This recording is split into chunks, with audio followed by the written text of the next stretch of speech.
What up, y'all? Thank y'all for tuning in. I'm the host of Difficult People Chronicles. I'm seriously focused Johnny, SF Johnny. Back at you with another message. Today's message is called You Are the Real McCoy. So, what's been coming to me for, I would say, the last few weeks is that for who this is for, someone is feeling bad that they wasted their energy and they gave the realest part of themselves to the wrong person. And when I say the realest part of themselves, this person is very authentic. But what I would say is that when I say the realest part of themselves, meaning that they disclose some of their more personal aspects of their life to the wrong person. I would say that. This person who's feeling bad, and it might be borderline angry or pissed off at themselves. This person worked on their flaws. So if they found something within themselves that they didn't like about themselves, and I would say like they always getting angry or gotta win an argument. Yeah, gotta win an argument or something like that. They worked on it. They don't have to be in that position anymore. So a lot of their sins that they had, they worked to eliminate. This person gave that wrong person, and this was their flesh that was acting, where their flesh felt that the wrong person was a good-hearted person, and they gave this person the best of them. Whoever this is for, you were there to help this wrong person. You were there when they needed a shoulder to cry on or ear to listen to their complaints, drama, narcissistic behavior. And now they need you. Their reason for wanting to be in your presence is because now they see who you are. You were in darkness where your enemy was the reason for you being in darkness, because you was busy trying to help them and not realizing that you was hurting yourself because your enemy wasn't trying to change. And I'm gonna just give you something to think about. Your enemy was trying to take away your light. Like, they see that you was battling with yourself to be right, and they was trying to wheel you back in, because the enemy was operating in darkness for a long time. So they seen that you were trying to change, and they were trying to wheel you back in. For some, it could even be, and this is just an example, maybe you was trying to give up smoking, maybe you was trying to give up drinking. Maybe you get out of control when you do those things, and the enemy was trying to wheel you back in. And you saw this enemy as a friend. But this enemy is an enemy. Remember, there are people in position to keep you in darkness and in bondage. Always remember that. So when a situation doesn't seem right, and I'm going to give you an example. You get in front of, let's say, you give up sex, and then you get in front of someone, and then the person wants you to have sex with them. You have to think about that situation. Are you for me or are you against me? Okay? For who this is for, this person did the other person dirty. And the person that has changed realized that this person, the enemy, is always going to be in darkness, because they're not trying to change. Their whole behavior of change is temporary. So they will change to keep the demons off their neck. if that makes sense. They will change long enough to keep them demons off their neck. But then they go back to their old ways. And you see that the enemy was in darkness because of their energy. It's not right. Maybe they were thieves. Maybe they were users for some. Maybe they were con artists. For some, maybe they were just in the streets, always cheating all the time. And you tried to give them a word and say, don't you ever think about settling down and this and this and that? And you were talking to them because you cared. Meanwhile, they were side-eyeing you. Who you think you are to tell me I should stop because you think you better than me? And that's the way they thought.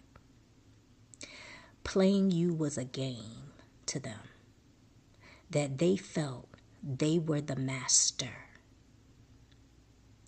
But they forgot something. God is the master of your life. So every time you put your good heart forward and you said, gave them words of wisdom or something to change, to make them think about so they could change their life, they were behind the scenes trying to figure out how to do you dirty. And you didn't even realize they were behind the scenes laughing. Their dirt could come in the form of evil wishful thinking, spells, chants, or just being in position to try to block, I would say block, not stop, block your blessing. And once you started working on you, you saw your enemy when the fog cleared.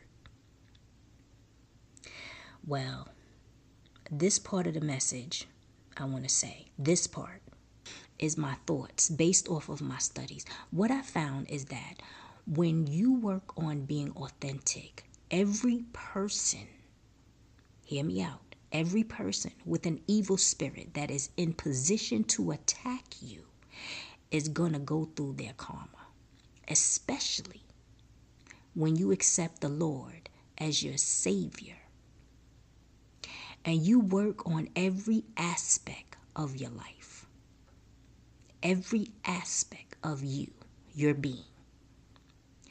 This is what I said to someone some time ago. God cannot work through the phony part of you. There will be a fight. The Holy Spirit cannot operate through a destroyed, phony, broken vessel. You have to change. That is why some people, their changing process, the developmental process, is more intense than others. Because there's this rebellious part of them that does not want to change. When God works in and through you, that is his power. The enemy must flee, and fleeing means, for some of your enemies, they will leave your presence and not find rest. And when they leave, it can mean death, hitting rock bottom, depression, etc. It could be anything. I say that to say that when the enemy hits rock bottom, their enemies or demons who operated through them to attack you will attack them because they don't like God and light. Now back to the message. Here is the important part of this message, that you are the real McCoy. Listen to this. In those times when the enemies go to God and ask for forgiveness, it is forgiveness for what that they're going to think about. It is what they think about when they come across you. See, when God says enough is enough, I gave you enough chances to do right, and you are attacking my child of light. it is then their enemies or God is going to punish them. It is then they go and say, God, forgive me for, and they remember you. You are the real McCoy. Your worth looks like nothing to worldly people because they more look at cars, diamonds, $100 bills, bank accounts with billions or millions or 100,000s, assets all over the world. And to them, worldly people, you look like nothing. But to God, to Jesus, to Christians, to other religions who are not evil, to those that lie in the gray area, that just want to live their life, live and not die, you are valued. What stuck out at me when this message came to me is that you did to those as you wanted them to do to you. So you went in with a pure heart. You did not act out of your own interests, meaning you were not selfish. You didn't say, what do I get out of it? Or how am I going to benefit? Or if I'm going to make a cake, I'm going to give them a half a cake because I want the other half. I really don't want to give them the whole cake. I want to take a piece. Or I want to take the whole cake and give them a piece. You didn't act selfish. You gave them the whole cake. If they wanted to lift somewhere, you didn't say, oh, I'm going to drop them off just at the bus stop. When you had the time, you could have taken them wherever because you had enough time. No, you drove them. You didn't ask for gas money. You took them. You wanted to spread love and be loved. Your love was not reciprocated because it wasn't love. You wanted to please for them to receive some kind of benefit from whatever you did. So if they needed anything, if they needed a reference, you gave it. If they needed a place to lay their head, they came to your house. You uplifted them and you built them up spiritually, giving them words of wisdom. If they was down and out, you was right there on the phone talking to them for hours, lifting up their spirit. You did not look for anything in return. But when you needed something from them, it was always a hassle. You needed a reference and they came up with an excuse about their past, why they didn't want to give it to you.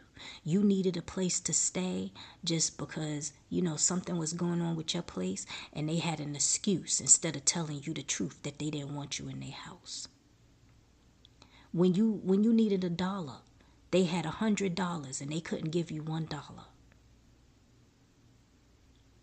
You could not fathom being evil-hearted to them, but they had no problem being evil to you.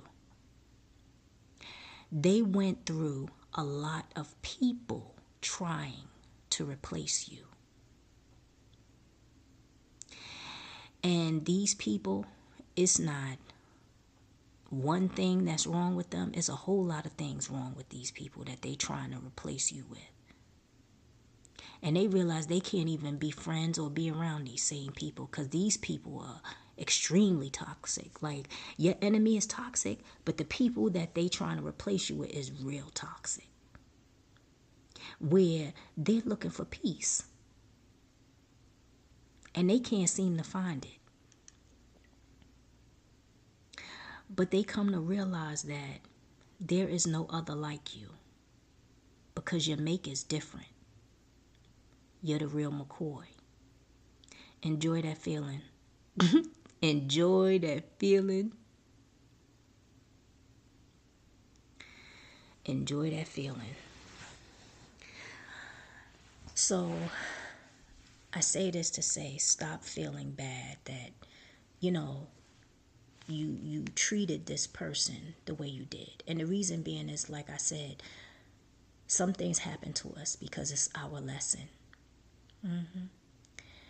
And if we didn't learn our lesson, we would still be in that same class. But you graduated. And that's how you have to look at it. Because now you see your enemy. And your enemy is not going to get a chance to do what they did again. Because you see them. Here's something else to think about. For some of you all, and this just came to me, when y'all was hanging with the enemy and other people was coming to you warning you about the enemy, and you would say things like, that would never happen to me. It was happening to you. You just didn't see it. So think about that. So never say never. Never say never. Here is some food for thought. John 8:32. And you will know the truth, and the truth will set you free. Go to God in prayer and ask God to keep you and help you to continue to be that truest version of yourself that is pleasing in His sight. Yeah, I would say that. And there was something else I wanted to say.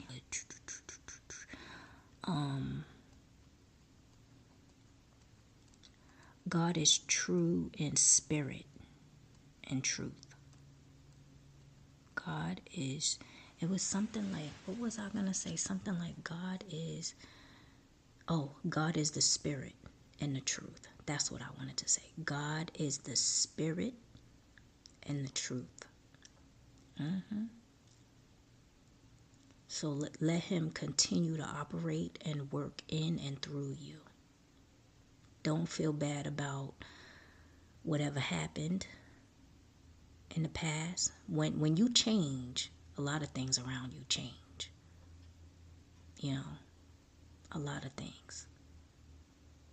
And that's when you start to see that the people you're around, you don't need to be around. The places you go to, you don't need to be going to. The things you do, you don't need to be doing. And you need to basically take better care of yourself. That's when you start changing, and God starts polishing you up. So that's it for today. Check me out on YouTube, like, subscribe, click the notification, check out my store. For suggested topics, email me. What else? Talk to you soon. Have a blessed week. Later.